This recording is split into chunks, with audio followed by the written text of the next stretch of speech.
राधे राधे। जय श्री कृष्णा। श्री राधा रानी की कृपा से हम भक्तों के पावन चरित्र को श्रवण पान कर रहे थे। जैसे कि हम अष्ट सखाओं के चरित्रों को श्रवण पान कर रहे थे, उसमें हमने श्री गोविंद दास जी महाराज के पावन चरित्र को श्रवण पान कर रहे हैं, जो कि ब्रज में श्री दामा हुए हैं। तो जैसे कि हम श्रवण कर रहे थे कि श्री गोविंद स्वामी जी, जिनके संग ठाकुर जी ने बहुत सारी लीलाएं की है, वही हम श्रवण कर रहे थे। आज उसी प्रकार एक बड़ी सुंदर सी लीला आती है। एक दिन की बात है, श्रीनाथ जी श्याम घाट के ऊपर विराजमान होकर मुरली बजा रहे थे। ये सारी लीला गोविंद दास जी दूर से देख रहे थे कि कैसे श्री ठाकुर जी अवधरों पे वंशी रखकर बजा रहे हैं। उनको यह देख देख बड़ा सुंदर लग रहा है। तो उत्थापन का समय हो रहा था। उसी वक्त वहीं पर श्याम घाट पर श्री गोसाई जी स्नान करने के लिए आते हैं। जो श्रीनाथ जी ने गोसाई जी को देखा तो वो तो बड़ा डरते थे उनसे। तो क्या किया, वो इतने उतावले हो गए और उसी श्याम घाट के ऊपर से ऐसे गिरे कि जो उनका वस्त्र था वो वृक्ष पे थोड़ा अटक गया, वो फट गया। और जो ठाकुर जी थे वो वहाँ से भागकर मंदिर चले गए। वो टुकड़ा वहीं वृक्ष पर रहा। जब श्री गोसाई जी स्नान आदि कर लिए और उत्थापन के लिए आए तो देखा कि श्री ठाकुर जी का जो वस्त्र है वो एक जगह से फट गया। तब उन्हें चिंता हुई कि अरे क्या हुआ, कोई आया था क्या जो ठाकुर जी के साथ कुछ गलत किया। तो फिर सभी सेवकों को बुलाया, सेवकों से पूछा कि कोई आया। तब सेवकों ने जवाब दिया कि नहीं, कोई नहीं आया था। फिर कुछ ही देर में गोविंद स्वामी आते हैं। विट्ठल गोसाई जी को ये पता था कि गोविंद स्वामी जी को सब पता रहता है ठाकुर जी के बारे में, क्योंकि वो उनके सखा हैं।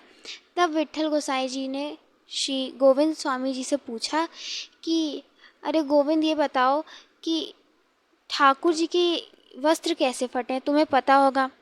तब गोविंद स्वामी जी ने उत्तर देते हुए कहा, आप इस बात का विचार क्यों कर रहे हैं? क्या आप नहीं जानते कि आपका जो लड़का है उसका स्वभाव कैसा है? वो बहुत चंचल है। ये श्याम घाट से कूद गए और इनके जो वस्त्र के टुकड़े हैं वो अभी भी उस वृक्ष पर हैं। कहो तो मैं आपको लेके चलूं। तब विट्ठल गोसाई जी गोविंद स्वामी जी के संग श्याम घाट फिर जाते हैं। जब गोविंद स्वामी जी दिखाते हैं कि वो देखिए वृक्ष पर ठाकुर जी के वस्त्रों के टुकड़े, और टुकड़े लाते हैं और देखते हैं तो ठाकुर जी के ही होते हैं, लेकिन उसे मिलाने के लिए वो टुकड़ा लेके जाते हैं और ठाकुर जी के वस्त्रों से मिलाते हैं तो जानते हैं कि हाँ, ये ठाकुर जी के ही वस्त्र के टुकड़े हैं। तब पूछा कि जय जय, ऐसा क्या हो गया जो आप इतने दौड़े दौड़े उतावले होकर यहाँ आ गए? तब वो कहे ठाकुर जी कि आप उत्थापन करने वाले थे तो आप स्नान करने के लिए पधार गए थे, तो मैंने सोचा मुझे भी चले जाना चाहिए, इसलिए मैं जल्दी जल्दी में चला गया और मेरे वस्त्र यहीं पे फट गए। तो उस दिन श्री गोसाई जी ने ऐसी व्यवस्था कराई कि पहले 3 घंटा नाद होगा, फिर 3 बार शंखनाद होगा और उसके पश्चात 20 पल के बाद उत्थापन होगा। उसके बाद पट खोला जाएगा। तब से ऐसे नियम हो गया श्रीनाथ जी के लिए। अब एक बार श्री गोविंद स्वामी जी एक वैरागी को एक उपदेश देते हैं। क्या होता है, जब गोविंद स्वामी जी अपने नित्य ही जाया करते थे तो क्या देखते हैं कि मार्ग में एक वृक्ष के नीचे एक वैरागी संत जी बैठे हैं और वो प्रभु को रिझाने के लिए गा रहे हैं। जब उनके राग और ताल को श्री गोविंद स्वामी जी ने देखा तो उन्हें बड़ा अजीब लगा, क्योंकि वे बड़े विचित्र हो के राग का गायन कर रहे थे। उन्हें बड़ा अटपटा लगा। उनको ऐसा गान सुन के गोविंद स्वामी जी ने उन्हीं संत से कह दिया कि कृपया कर आप मत गाइए, ऐसे गाने से क्या लाभ होगा। तो वह वैरागी संत कहा, मैं तो अपने प्रभु श्री राम को रिझाने के लिए गा रहा हूँ। तब गोविंद स्वामी जी ने कहा, श्री राम तो चतुर शिरोमणि हैं, वह तुम्हारे इस गान से कैसे रिझेंगे। यदि आपका भाव अच्छा है, अगर आपका भाव सच्चा है तो प्रभु के नाम जपने से ही प्रभु रीझ जाएंगे। ऐसा श्री गोविंद स्वामी जी ने एक वैरागी संत को उपदेश दिया। तो अब है बसंत ऋतु, फाग का महीना है। श्री ठाकुर ठाकुरानी फाग के महीने में होली का समय होता है, उस वक्त होली खेली जाती है। उस वक्त श्री ठाकुर जी को धमार के पद बहुत ज़्यादा ही प्रिय है। एक दिन की बात है, श्री गोसाई जी, श्री गोविंद दास जी आदि आदि परिकरजन वहीं थे और श्री गोविंद दास जी श्री ठाकुर जी को धमार के पद सुना रहे थे। तो श्री गोविंद स्वामी जी उस वक्त वही धमार पद सुना रहे थे जो लीला हो रही थी। तो वे लीला में आविष्ट थे और क्या देख रहे थे कि श्री ठाकुर ठाकुरानी एक दूसरे को होली खेल रहे हैं, एक दूसरे को होली के रंग लगा रहे हैं। तो लीला यह होती है कि श्री ठाकुर जी और ठाकुरानी जी होली खेल रही हैं। तो यहाँ पर श्री जी अपने हाथ में अबीर भर लेकर आती हैं, अबीर लेती हैं और श्री ठाकुर जी को आराम से गालों पर लगा देती हैं और फिर वहाँ से भाग जाती हैं। यहाँ तक श्री गोविंद स्वामी जी ने पद गाया।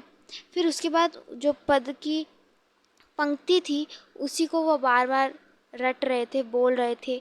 तो जब यही पद का पंक्ति वे बोल रहे थे, तब श्री गोसाई जी ने बोला, अरे गोविंद, एक ही क्यों पंक्ति बोल रहे हो, कुछ नई पंक्ति बोलो, इसके आगे तो बोलो। तब क्या ही बोले श्री गोविंद स्वामी जी। उन्होंने कहा कि मैं क्या बताऊं गोसाई जी, श्री जी तो ठाकुर जी को रंग लगा के चली गई, अब तो आगे कोई लीला ही नहीं है रही है, क्या बताऊं मैं, क्यों कौन सा पंक्ति लिखूं। तब वे तभी लिख पाते थे श्री गोविंद दास जब कोई लीला हो रही हो, लेकिन अब तो लीला ही समाप्त हो गई, श्री जी रंग लगा के चली गई। तब क्या हुआ, उस पद को श्री गोसाई जी ने अपने पुत्र गोकुलनाथ जी से पूर्ण करवाया था। ऐसे जब श्री गोविंद दास जी को लीला साक्षात दिखती रहती थी तब तक वो पद लिखे जाते थे। यानी कि जो भी श्री गोविंद स्वामी जी ने पद लिखे हैं वो देख देख के ही लिखे, यानी जो लीला हो रही है वही लिखे हैं। जिस प्रकार की लीला हो रही है उस लीला को देख देख साक्षात प्रकट करके उन पदों में उतारा है।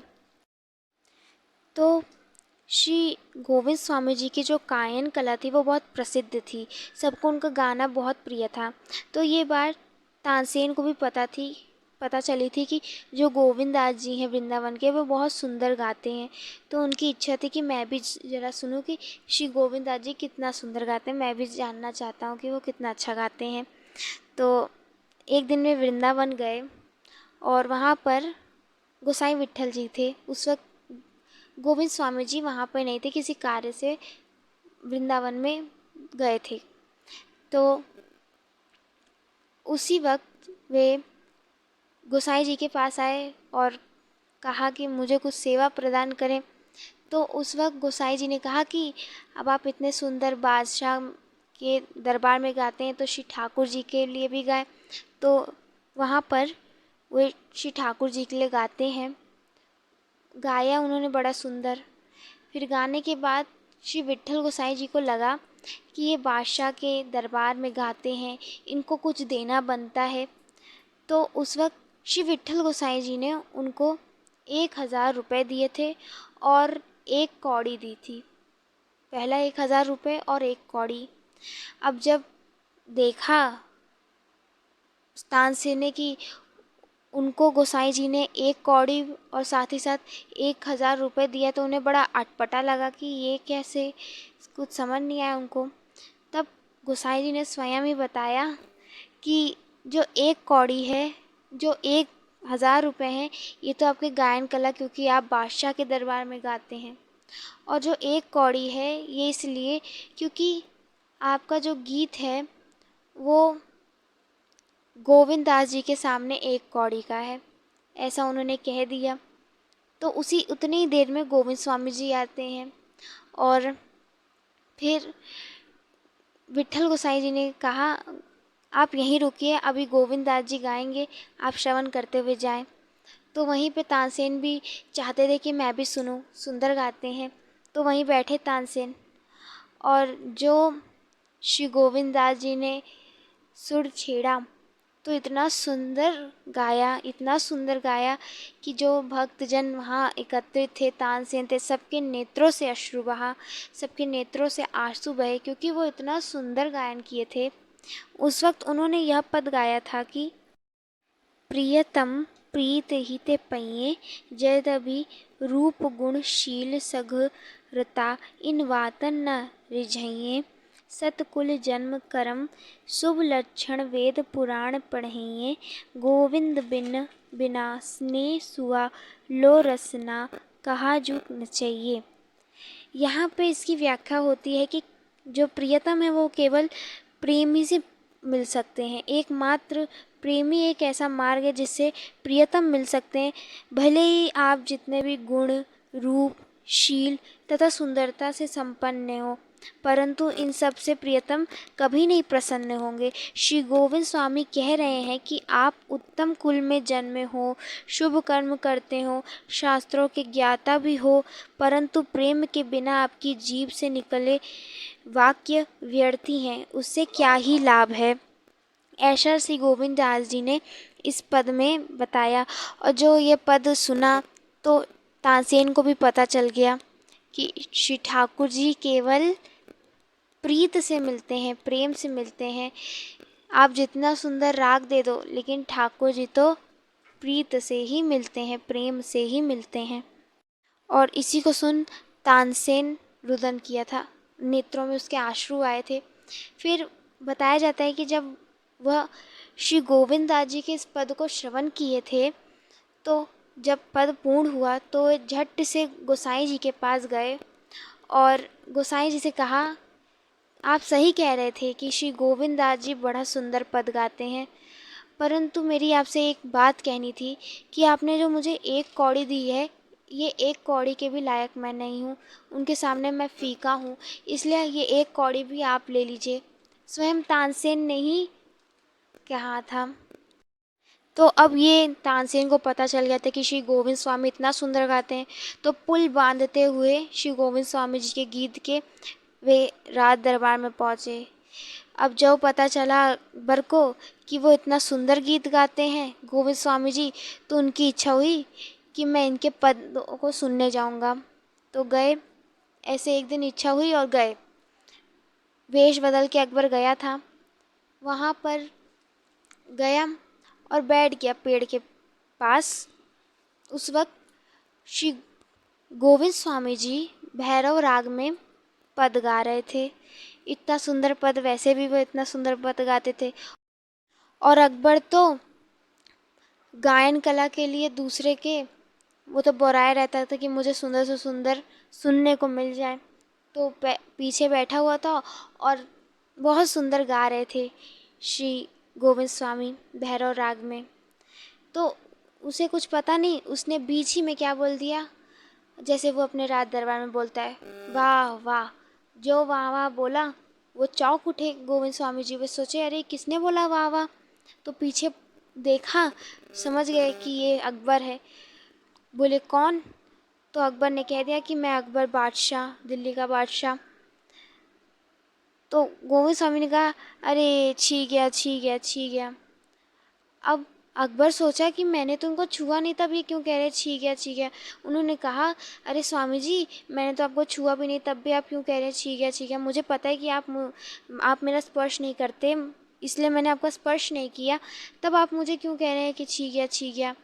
तब वे कहते हैं गोविंद स्वामी जी, अरे छी गया यानी कि तुमने भैरव राग को छू लिया।